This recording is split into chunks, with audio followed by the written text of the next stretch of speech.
எண்ணங்கள் குடிக்கொண்டிருக்கும் என் அன்பான இனிய உறவுகளே, ஆஹா கல்யாணத்தில் பார்த்தீங்கன்னா கரெக்டாக சூர்யா வந்து அந்த கௌதமையும் சித்ராதேவியும் பிளாக்மெயில் பண்ணுறாங்க. ஒழுங்கு மரியாதையை என் மகா எங்கிட்டு போனாங்கன்னு தேடி கண்டுபிடிக்கணும், இல்லைன்னா உங்கள் மேலே கம்ப்ளைண்ட் கொடுப்பேன் அப்படின்னு சொன்னதுனால எல்லாம் சேர்ந்து தேடி போகிறாங்க. கரெக்டாக சரியான ஆளுங்க. அந்த கிளவி என்ன பண்ணுது, அப்படியே மகாவையும் எப்படி பிரபாவை அட்டாக் பண்ணிச்சோ அதே மாதிரி தண்ணி கொடுமா அப்படின்னு தண்ணியை கேட்குற மாதிரி கேட்டு கரெக்டாக வயிற்றில் எடுத்து சொருக போயில சூர்யா போய் பிடிச்சிடுறாருங்க. பிடிச்சி அட்டி நொறுக்கிடுறாங்க. அதுக்கப்புறம் போலீஸுக்கும் தகவலை சொல்கிறாங்க. அந்த அம்மாவை கைது பண்ணிடுறாங்க. அதுக்கப்புறம் என்ன பண்ணுறது, அம்பு என்ன பண்ணும், எய்தவன் யார் அப்படிங்கிறத உண்மையை சொல்லித்தானே ஆகணும். அதனால் அனாமிகா தான் இந்த மாதிரி பண்ண சொன்னா அப்படிங்கிறத சொல்லிடுறாங்க. அனாமிகாவை கூண்டோட அள்ளிக்கிட்டு வந்துடுறாங்க. கோர்ட்டுக்கும் கேஸ் வந்துடுதுங்க. நல்ல வேலை மகா நூலிலையில் வந்து உயிர் தப்பிச்சாங்கன்னு சொல்லணும். அடுத்து பார்த்தீங்கன்னா பிரபாவும் கண்ணு முழிச்சிடுறாங்க. நல்லபடி ஆயிடுறாங்க. அடுத்து இப்படியும் பார்த்தீங்கன்னா ஐஸ்வர்யா வேற அம்மா அழுதுட்டு இருக்காங்க இல்லையா, மகளுக்கு இப்படி ஆயிடுச்சு அப்படின்ட்டு, என்னம்மா ஏமா அழுதுட்டுருக்க, ஏன் அழுகிற, சொல்லு சொல்லு அப்படின்னு கேட்குறாங்க. அதனால என்ன பண்ணுது, அதுலேயும் கையில் ஃபோட்டோ வச்சு அழுகுதா. என்ன நீ பிரபா ஃபோட்டோ வச்சு அழுதுட்டுருக்க அப்படின்னு சொல்லி கேட்க, இல்லடி அது வந்து அப்படிங்கல வாயை உளறிடுறாங்க. என் புள்ள சாக பிழைக்க கிடக்குறாடி அப்படின்னு சொல்லிட்டு, என்னம்மா ஆச்சு அப்படின்னு சொல்ல, நடந்தது எல்லாத்தையும் சொல்ல, கண்டிப்பாக இது வந்து அனாமிகா தாம்மா பண்ணியிருக்கணும்.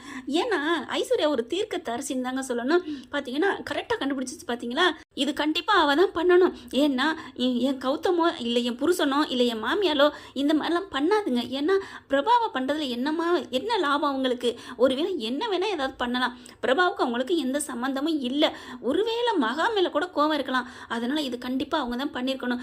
ஏமா இப்படி என் தங்கச்சி இப்படி முடியாமல் கிடக்குறா, உயிருக்கு போராடி கிடக்குறா, என்கிட்ட சொல்லாமல் இருந்துக்கியா, நீனும் இப்படி வந்து எவ்வளோ நேரம் கஷ்டத்தை அடக்கிக்கிட்டு வந்திருக்க, கிளம்பு அப்படின்னு சொல்லிட்டு ஹாஸ்பிட்டலுக்கு கிளம்பி போகிறாங்க. அப்போ தாங்க இந்த கலவரம் நடந்துட்டுருக்கு. போலீஸ் வந்து அள்ளிட்டு போயிடுறாங்க. கோர்ட்டுக்கும் கேஸ் வருது. கோர்ட்டுக்கு போய் கேஸ் நடந்துட்டு இருக்கல, எல்லா உண்மை எல்லாத்தையும் புட்டு வச்சிடுறாங்க. அனாமிகானால ஒன்றுமே பண்ண முடியல. பாட்டியிலேருந்து எல்லாம் அனாமிகா தான் பண்ண சொன்னால் பண்ணணும் அப்படின்னு சொல்லிட்டாங்க. இங்கே பிரபா விஜயே சொல்லிடுறாரு. விஜய் வந்து என்ன பண்ணுறாரு, எனக்கு இவளுக்கு எந்த ஒட்டுமொத்த சம்மந்தமும் இல்லை, ஏற்கனவே என் பொண்ணு தாங்க, அந்த பொண்ணு அழகியவே அவள் ஏதோ உயிரை வந்து எடுக்க பார்த்தா, எப்படியோ காப்பாற்றிட்டோம், அதுக்காகத்தான் நான் விவாகரத்தை வாங்கினேன், மறுபடியும் மேலே அப்பீடு செஞ்சு இந்த மாதிரி மறுபடியும் என் கூட வந்துருந்து இப்போ பாருங்க, பிரபாவோட அக்காவுக்கும் இந்த மாதிரி தவறான மருந்து எல்லாம் வச்சிருக்கிறா, எல்லாத்தையும் புட்டு வைக்கிறாங்க.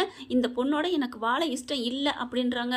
அனாமிகா பார்க்கல, என்னம்மா இதெல்லாம் ஒத்துக்கிறியா இல்லையா அப்படிங்கல, வேற வழி இல்லை, தொக்கா மாட்டியாச்சு இல்லையா, ஆமாம் நான் தான் பண்ணினேன், இப்போ என்ன பண்ணுறீங்க அப்படின்னு எல்லா உண்மையும் சொல்லிடுறாங்க. இந்த மாதிரி இப்போ விஜய் வந்து நான் விரும்பினேன் தான் இல்லைங்கள, அவன் பார்த்தா அவன் சுய நினைவு சொந்ததுலே இல்லை, அவன் என்னென்னமோ மாற்றி பேசுகிறான். இப்போ பிரபா கழுத்தில் தாலி கட்டிட்டான். அவள் பிரபாவுக்கு எனக்கு போட்டி வந்துச்சு, நான் அவன் கூட வாழ்ந்தே காமிக்கணும், அதுக்கு பிரபா இடைஞ்சலா இருந்தா அதனால போட்டு தள்ளினேன் அப்படின்னு எல்லா உண்மையை ஒத்துக்கிறாங்க. பார்த்தா மகாவும் என்னையும் தான் அங்கே போட்டு தாக்க பார்த்தா, என் தங்கச்சியை மட்டும் இல்லை, இவ சரியான ஆள், இந்த பொண்ணு எங்கள் குடும்பத்துக்கு தேவையே இல்லைங்க, பாவங்க விஜய் எங்கள் குடும்பத்துலேருந்து என்னென்ன பண்ணிக்கிட்டு இருக்கா தெரியுமா, தயவு செஞ்சு கெஞ்சி கேட்டுக்கிறேன் இவரான, இவ வேணாம், இவளுக்கு வந்து விஜய்கிட்ட விவாகரத்து வாங்கி கொடுங்க அப்படின்றாங்க.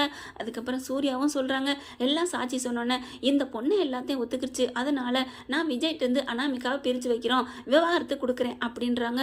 அப்படியே அதுவும் இல்லாமல் இந்த மாதிரி தப்புகளுக்கு விவாகரத்து மட்டும் இல்லைல்ல, 6 ஆண்டு ஏன்னா ஒத்துக்கிட்டாங்க, அதனால 6 ஆண்டா, இல்லைன்னா நிறைய ஆண்டுன்னு இருப்பாங்க, அதில் 6 ஆண்டுங்கிறது அதுவே பெருசு தான், உங்களுக்கு சிறை தண்டனை கொடுக்குறேன் அப்படின்னு அனாமிகாவுக்கு நீதிபதி தீர்ப்பு சொல்லிடுறாங்க. அனாமிகா அப்படியே பார்க்குதுங்க, பாவங்க முதல் நாள் சீனில் எவ்வளோ அழகாக கண்ணை காமிச்சு, உதட்ட காமிச்சு, நெத்தியை காமிச்சு, அவ்வளோ அழகாக அப்படி காதல் மொழி வசனம் பேசிக்கிட்டே வந்தாங்க, அறிமுகப்படுத்தினாங்க. விஜய் கூட நம்ம அனாமிகாவை இன்னைக்கு இப்படி அந்தல சந்தலையாக்கிட்டாங்க கதையை. வேற வில்லியோ வில்லனோ கொண்டாட மாட்டாங்களா, குடும்பத்துக்குள்ள நல்லவங்களா இருக்கவங்களையும் வில்லனாக்குறாங்க. மகனதியில் இப்போ கங்கா வரப்போகுது வில்லியா, யமுனை ஆல்ரெடி வில்லி தான். தண்டனை கொடுத்துட்றாங்க. தண்டனை கொடுத்ததுக்கப்புறம் போலீஸ் அள்ளிட்டு போகுது. அதுக்கப்புறம் பார்த்தீங்கன்னா விவாகரத்து கிடைச்சோன்னா ரொம்ப சந்தோஷப்படுறாங்க. பிரபா அப்படியே சோர்ந்து போய் நிற்கிறாங்க. அப்படியே கட்டி பிடிச்சிட்டு ஐஸ்வர்யா அழுகுது, ஏண்டி உனக்கு இந்த மாதிரி ஆயிடுச்சே, அம்மா என்கிட்ட சொல்லவே இல்லை அப்படின்னு சொல்லிட்டு எல்லாரும் ஒரு மாதிரி ஆயிடுறாங்களா. அடுத்து பார்த்தீங்கன்னா கௌதமும் சித்ராதேவியும் அப்படியே டேய் நல்ல வேலைடா, நம்ம மேலே எந்ததும் வரல, தலைக்கு வந்து தலைப்பாயோட போச்சு அப்படின்ட்டு பார்க்குறாங்க. ஐஸ்வர்யா வருது, என்ன உங்கள் மேலே எந்ததும் இல்லைன்னு பார்க்குறீங்களா, எனக்கு மென்டலாக்குறதுக்கு என்னென்னமோ பண்ணீங்களே, அதுக்கு உங்களை நான் சும்மா விட்டுருவேன், ஆனால் என்ன அப்படிங்கல. ஏய் இந்த பாரு இந்த மாதிரி பண்ணுற வேலை இந்த மாதிரி பண்ணுற வேலைன்னா நீங்கள் அடங்கி இருக்கணும். அடங்கி இல்லாமல் ஏதாவது பண்ணீங்க அடுத்து உங்கள் கேஸ் தான் நான் தோண்டி எடுப்பேன் அப்படிங்கிறாங்க. ஏன் அத்தை இவ ஏதாவது பண்ணாலும் பண்ணுவாடா கிளம்பணும்டா அப்படிங்கிறாங்க சித்ராதேவி. வேக வேகமாக போகிறாங்க. டக்குன்னு சொடக்கு போட்டு மகாவும் சூர்யாவும் கூப்பிட்றாங்க. நில்லுங்க அப்படின்ட்டு கௌதமும் சித்ராதேவி நிற்கிறாங்க. என்ன அப்படிங்கிற மாதிரி பார்க்க, உங்கள் கேஸ் இன்னும் முடியலம்மா, அவள் உள்ளுக்க போயிட்டா அவ்வளோதான். ஆனால் மற்றபடி நீங்கள் உங்களுக்கும் என் புருஷனுக்கு உள்ள சவால் அப்படியே தான் நின்றுட்டுருக்கு. அதில் யார் ஜெயிக்கணும் அப்படிங்கிறதுல போராட்டம் தொடர்ந்துக்கிட்டு தான் இருக்குது. நாங்களும் கண்டிப்பாக போராடிக்கிட்டு தான் இருக்கோம். நீயும் எங்களை விட முன்னுக்கு வர்ற வேலையை பார்க்குறியா கௌதம் அப்படின்னு சொல்ல, திமுறை பார்த்தியா அப்படின்னு சொல்லிட்டு பார்க்கலாம் உன் புருஷனை முன்னுக்கு வர சொல்லு அப்படின்னு சொல்லிட்டு கிளம்புறாங்க. அதுக்கப்புறம் பார்த்தா பிரபா வீட்டுக்கு வரையில் ஆரத்தி எடுத்து வீட்டுக்கு வர வைக்கிறாங்க. என் மகளே அப்படின்னு அப்படி கொட்டி சரி கட்டி பிடிச்சி அழுகுறாங்க. மகாவும் சூர்யாவும் ரொம்ப நிம்மதி பெருமிச்சு விடுறாங்க. அப்பாடா நம்ம வீட்டை பிடிச்ச பீடை போயிடுச்சு அப்படிங்கிற மாதிரி வீட்டை வாஷிங் பவுடர் போட்டு கழுவி எடுக்கணும் அப்படிங்கிற மாதிரி பேசுகிறாங்க. ஓகே ஃப்ரெண்ட், பார்க்கலாம் என்ன நடக்க போகுதுன்னு. இப்படி தான் போகலாம். இந்த பதிவு உங்களுக்கு பிடிச்சிருந்துச்சுன்னா உங்கள் பொண்ணான கையில் ஒரு லைக்கை போட்டு சப்ஸ்கிரைப் பண்ணிடுங்க. Thank you friends.